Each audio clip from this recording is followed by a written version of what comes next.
Merci Ndeko Christian Bosembe. Oh, eza émission Bosolo.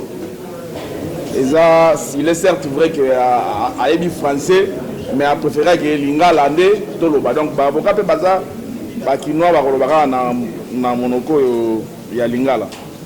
Au fait, société yo Bosolo bazalaki na contrat na société Congo Web Télévision. Donc contrat balakisaki bino yango yo. Et ça, on a un article qui a mis ça. Nazali bosso ya ba juge te pona loba mingi. Ce que je voudrais vous dire, c'est que contrat oyo, ils ont contrat, il y a durée déterminée, renouvelable. Sur le na point nango 2, ba le ils ont contrat il y a une année. Mais tina moi oyo lelo, nano une année il faut quitter. Il s'est fait que tu assistant qui bossolo na politique. Pour la venant à contrat Oyo. C'est-à-dire contrat Oyo, mais c'est le contrat qui est en vigueur. Et aussi là dans une année. Mais comme la catégorie, il y a moi parti, mon corps à lobby, il faut pas revoir la clause il y a contrat. C'est-à-dire que là, il y a une partie rémunération, il y a $700. Bon, solo a ça quitté déjà a foutu 2 mois anticipatifs pour que l'émission ait les cas. Mais la faute, c'est à l'article 3 où ils ont pour la rupture, il y a contrat. Il y a un contrat qui s'est fait et qui peut se défaire. Le contrat où il y a ceux qui partent, ils vont les sous-souter, il faut préaviser Mouninga. Il n'y a pas eu ce préavis. D'où la faute, il y a un contrat où ils ont. Donc, résiliation et salami dans le contrat, ils ont donné la résiliation abusive. Le non-respect d'une clause, c'est une faute. Mais tu as l'obligation de dire comme dans ma bouche, il y a des soucis. L'avocat se permet de dire qu'il n'y a pas de détails, il y a des subtilités parce que c'est là où loge le droit. Tu as mais tu peux de façon licolo que le contrat n'a pas été respecté dans la partie Congo Web. Parce qu'il fallait qu'il y ait comme on a une année, on débat dans la table article 2 et lobby. Et puis article 3 et lobby, pour la bongo, qu'on scellé. On est là qu'on scellé, la justice n'a pas scellé. Et si cas, mais moutou que jamais qu'on scellé, le gros va tourner au scellé. C'est aussi une faute. Donc il a été attesté que un individu s'est permis, alors qu'il y a un contrat et que ça ait place à tourner l'émission en direct, à sceller ce qui est le prérogative juste et la justice.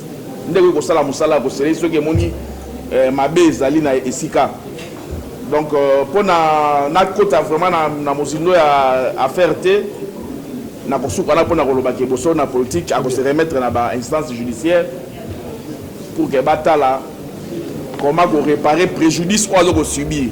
Parce que il y a milliers, millions de téléspectateurs qui ont des informations dans le lobby, dans la basuité.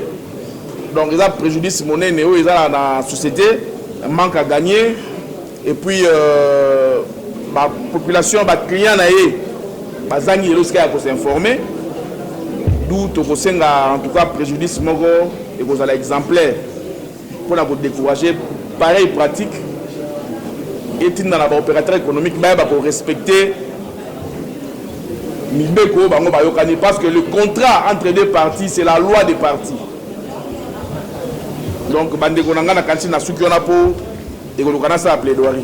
merci maître. Alors, ma question. Voilà, donc je voudrais juste savoir, est-ce que les accords non, il y a respect à contrat. Il y a un mot qui salue que il y a un message chevalier comme vous carbone. Tout les émissions en sous carreau, il y a un des qualifiés. Il y a un côté en moins 4 bâtiments qui va masquer l'émission. Voilà la première question. Alors, le matin, vous m'avez dit à répondre. Na raison à la réponse, s'il vous plaît. Na raison à la lisuite. Soyez la réponse à la question, on arrête avec ça. Nalingi d'abord à partir à Awa. Nate, on va répondre à Otombo la Mambo. Nalingi avant peut-être na répondre à la question à maman. Nalingi na remercier ma camarade journaliste nyonso baoyo batiki ngai na etumba oyo te nalingi koloba te ke ngai nde naza meilleur journaliste soki bolobi bongo bokosi eza ngai te meloko nayebi nous sommes une équipe na kati ya équipe moto nyonso abetaka aza na rôle na ye azojouer mais na finalité ezali équipe ezwa victoire nazali contre ndenge kulutu na ngai lifoko alobaka yembaka yango mingi boza na kati église moko yo moko pasteur yo moko trésorier yo moko mobeti mbonda yo moko mpe oza interprète au juste église yango eza ndenge nini kata passe kabola nkembo merci na bacamarade journaliste merci na bandeko na ngai ya bunya oyo esika bato bazokufa ebele bango babengi baleli na motema na bango mpo sango asalimisa te merci na bino nyonso à travers le monde akoka kotanga bisika te na ndenge bino bosali motuna eza boye nalobi na yo mpe na bandeli natomboli yango maboko nalobi ya solo ngai na ndeko Shabani lokola biso to résilier contrat te biso toza na contrat na ndeko Shabani toza na contrat biso motema ezopela mpo te tokokisa contrat toza fidèle na bangagement na biso vis-à-vis na ye ye nde apekisi biso tokɔta na droit ya korespecte contrat toza na eloko mosusu te soki eza na eloko mosusu ebombami na nsima ndeko Shabani nde aexplike biso mpo biso toyebi te oyo ye ayebisi biso eza kaka bakosala te mpo na nini toyebi te sadi soki azwi information akomeli biso soki ozwi su makoki ya conférence te obengi nga na telefone to ye na bureau soki eloko mosusu asika eza na koyebisa yo me na sikawa ndeko Shabani aboyi koloba eloko mosusu kaka aboyi biso tokota réponse apesika yango wana On passe à quelqu'un d'autre. Hein? Na deuxième question otuni soki toza na rancune na ndeko Shabani nayebi te na korépondre yango ndeni mpo esi narépondaki na bino ke toza na problème te nakumisi kulutu azaka pembe nano mona ye te aza pembe mobali kitoko et puis bâtiment nyonso wana ozomona wana ya ye biso balocataire donc tozala jamais na problème na vie ye aza vie ya bapetit tout tv nyonso ozomona vie moto abandango donc vie ya bapetit tout totikala kozala problème na ye te ça pour cette question les choses sont claires question ya liboso lobi na longo Afrika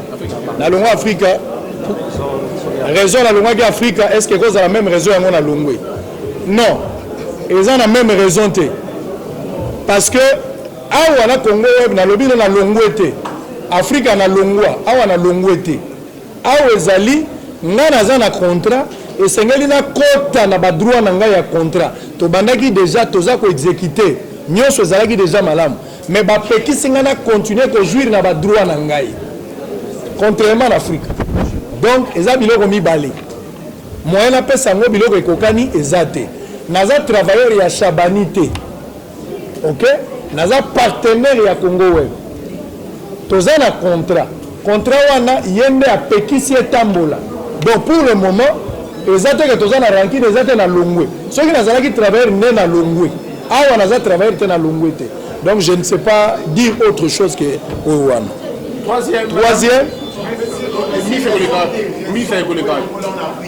mais raison ya Afrique ezalaki nayekoli ebele na Afrique ya télévision ok eza ndako eza na baréalité nango bakamarade ebele bazolanda ngai awa nde naoloba boye bazali madame Laurette Mandala ye nde mokonzi ya Univers Télévision mama oyo akufaki Esther Abedi kimia na molimo na ye bandeko ya ndenge na ndenge bazali Patrick Mukadi azali ya j'espère ye pa yeko soutenir ngai bandeko baza ebele naza na barelation ya malamu Afrique eza ndako na biso nga na utaki kuna Christian pa autaki kuna mais est-ce que so okoli na ndako na bino okokende oluka ndako na te ozaki na ndako na bino okoli okomi mobali okofutela pe 200 na salon Afrique eza ndako na ngai soki moto azoluka esika ya kolekisa publicité soki atuni ngai à part bosolo na politique nakotinde mpe na Afrika eza ndako na ngai mais mwana akoli akomi na ndako na ya 300 na salon okoyoka mabe te bon na biboye nalekaka kaka na tingi télévision te nalekaka au moins na 19 chaînes de télévision bosolo ezali eloko na bino il faut bozala na lolendo mpo na eloko wana depuis télévision ya Congo ezali esalamaka émission moko ezoleka na plusieurs chaînes lokola match eza boso na politique faut aller sengo na bino ngai na ye na presse awa na umeli lelo yo na kuti bato basalaki succès bato bavandisa bato nani akoki kobeta tolo na mboko oyo ayebi tosolola yango te tosolola yango ndeko Basile aza kopresente yango ntango mosusu soki azali te ndeko Eliezer aza kopresente nani ayebi tokomi wapi te lelo ekomi chaîne ya télévision nani akoboya mosala Eliezer asali na mboko oyo nani akoboya yango nani akoboya mosala Serge Kabongo asali kioske nani akoboya yango nani akoboya mosala ya Christian Lusakweno Top Congo nani akoboya ba émission eza ebele esali kombo mais bondima bosolo na politique il faut apprécier l'homme à son époque l'ingratitude est condamnable bosolo na politique ezoleka na Ntingi TV PCS TV ezoleka na Kinactu ezoleka na Radio Mont Bleu eza na Bunia ezoleka na Sara Télévision Boma Mwanda Ti Matadi ezoleka na RTBM Radio Télé Boma ezoleka na Radio Télé Zola eza koleka na chaîne ya Ndeko Muyambo na Congo na nani na Lubumbashi toza koleka na Molière Télévision na Canal 7 BZFM 97.4 ya Ndeko Deo Kasongo tozoleka na ba chaîne ebele donc pour te dire que kokende koleka libanda ekozala problème te ngai nazali produit exclusif ya Congo Web te elingi koloba boye ndenge naza na telefone na ngai na ye boye Ndeko Shabani na ye kosomba espace po te nasalaka mosala soki Ndeko Shabani alingi azwa produit koma ya ye elingi koloba ya bandofuta ngai nde komi ya ye akoki kopekisa ekende libanda me ngai nazali kaka epuis nazosilisa nazali kaka ngai moko te nalekisaka libanda bandeko ebele baza na kati ya Congo Web badifizaka wana balekisaka mpe libanda baboma nano mutu te kaka ngai mpo naza mwindu sombre comme désert. Prions comme convenu à une séance de travail avant la fin de ce mois avec le président pour l'harmonisation du nouveau contrat qui prendra effet à partir de ce mois de mai 2020. Donc, contrat ezalaka déjà tina mois de juillet. Yango, nous avons un contrat tina mois de juillet. Mais, il y a bengi biso na réunion pour toi annuler le contrat. Tout ça, le contrat mon sous. Donc, ceux qui ont le contrat dans le mois de mai, tu travailler. Pendant que tu as le contrat. Avocat. Maître Michel, Maître Serge. Avant de te solo, li bon, dans la vie, des fois, il faut accepter, on a terminé Christian Lobaka. Il faut accepter de perdre la raison pour gagner raison. Moi, je me suis dit, bon, il n'y a pas de problème. Tu vois que tu as la bizengi, tout ça, moi, j'ai la kizengi. Bien que tu aies un contrat. Bande Gonangai. Monsieur Chabani a lobby Nangai na futa $4,000. Na outi na 300 pour na futa $4,000. Papa. Société nini obino boebi. Banda TV banda motako futo $4,000. Ata ba brassicole na refuta. Ata la télécommunication na refuta. $4,000 le mois. Voilà l'obiter. Wana iko simbate. To koti na ba discussion ebele ote au salaka 20 heures du temps. Au salaka 20 heures du temps, il y a 20 heures na diffusion et puis la diffusion salaka 40 heures. Papa, nazanga mon côté. Batonyo so baleka na chaîne ba magazine ezebele. Pourquoi tu as rigueur na makambo wana te kako yangai? Ngana bibo problème ezate. Bande ko boyo kanga s'il vous plaît. Na komi na place oyo ekoza moi glissa moi biloko mebelao. Na kozonga lelo te so ekeke déjà.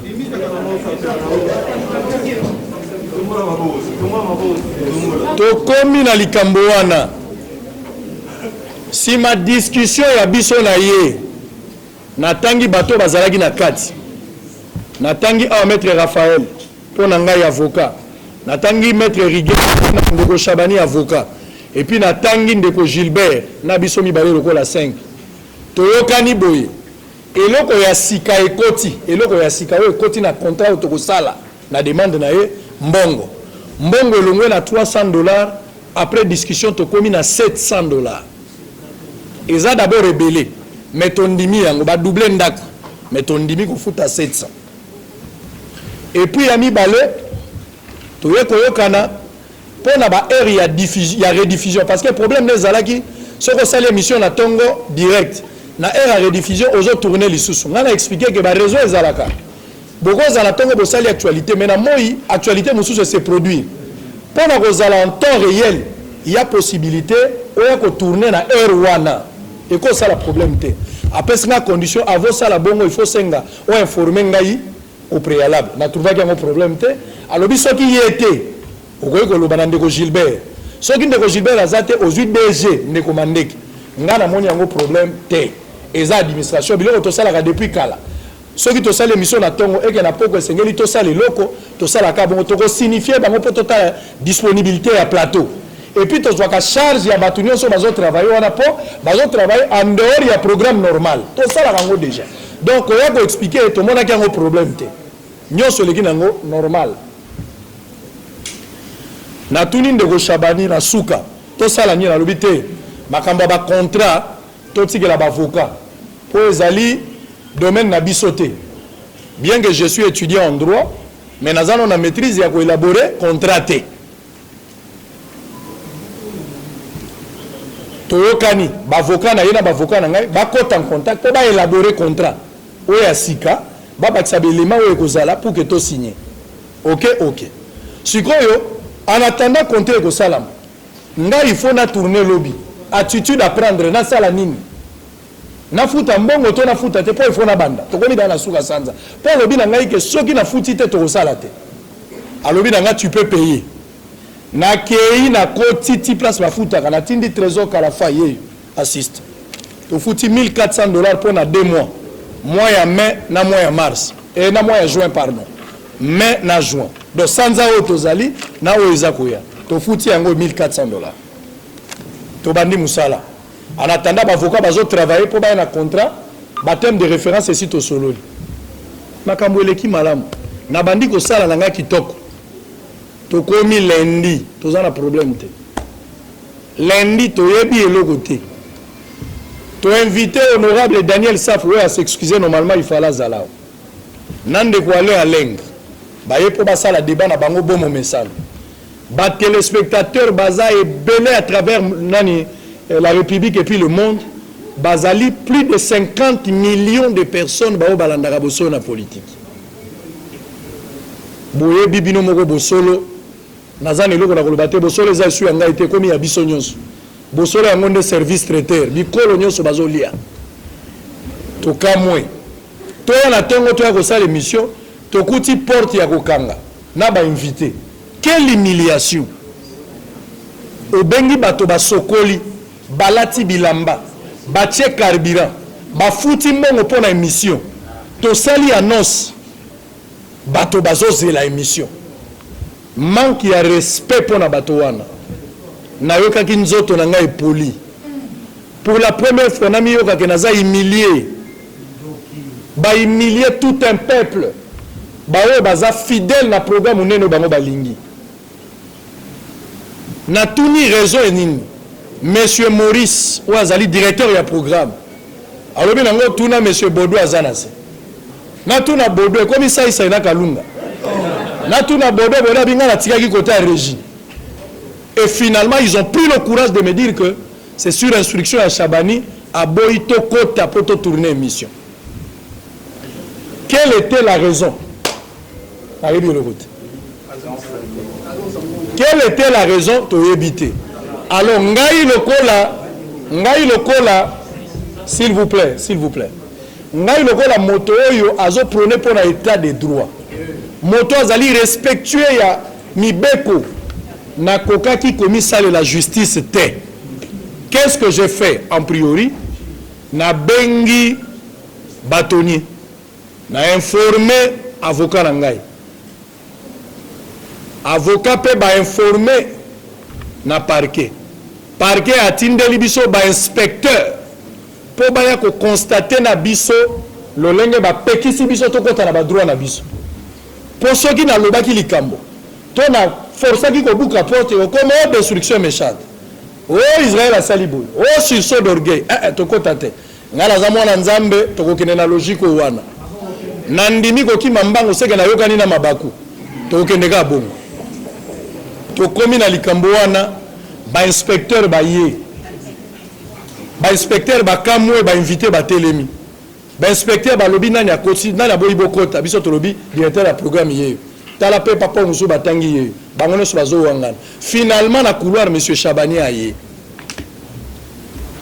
alingi tolongwa na couloir bolongwa na couloir ngabi te tata kobangisa moto te mwana mosala no awa aza te toza nde bapartenaire un peu de respect na partenaire bandeko nazoyebisa bino clair boza bandeko nanga bajournaliste TV à ma chaîne ça n'existe pas j'assume ce que je dis TV zali le contenu sokoza na programme Canal Plus nazosala les publicités mais je passe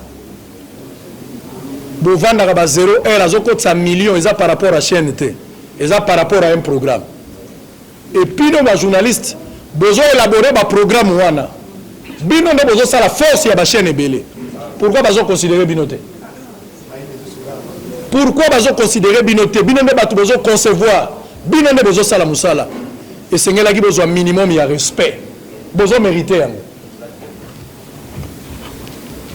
tango ba inspecteur ba ye ba vérifier finalement monsieur Chabani a mis bango na bureau inspecteur aki a solo lina ye atuni mituna ebele ngala koloba wate na parquet ndeko nanga waze kwa lobaka eloko moko ozocha makelele mingi pourtant tozo swana mutazo komate mais so to ke place lobi kaka ofinga bobabi zela to bandela bakomi je pense que koloba na réserve et puis awa ngala koloba makamo mingi te webi so ozo swana na mutu kozala pressa aussi sa malobate ko swana ko umela loko za dossier ya justice to kolobela nde kuna awa to kolobate baboyi biso tosala émission raison tina suka eyebanité ba précision nyonso na kotika la bavocat bakoloba mais nalingi na mituna question Chabani record PDG mutu munene asala batu nyonso yende aza mutu akala TV awa ye mutu abanda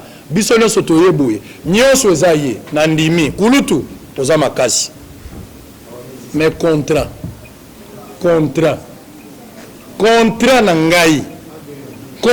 na ngai ezati na mois de juillet pourquoi oboyi ngana sala émission nalingi na signifier na batu nazo silisa moto ayebisa yo teke na baboyi na sala émission pona yambaki moto moko vendredi to na yambaki moto boy lokuta ngana zali société soki na yambi invité soki c'est sac alingi akomela ngai te naza na cahier de charge ya bosolo te déposer na c'est sac soki c'est sac ya monike to bimi libanda ya cahier de charge bakomela biso bayebi ba adresse na biso po nyonso to komi na kati ba service à sécurité soki ba monike to bimi libanda ya makambo bakomela biso te bakomela biso na yambi bokanda moko te Chabani na ndenga kati biso atikali ko notifier biso na papier te atiki ko avertir biso te atiki obenga biso na téléphone te atuni pe moto ya ko bisa biso loko te toza surpris to constater que baboy biso to kote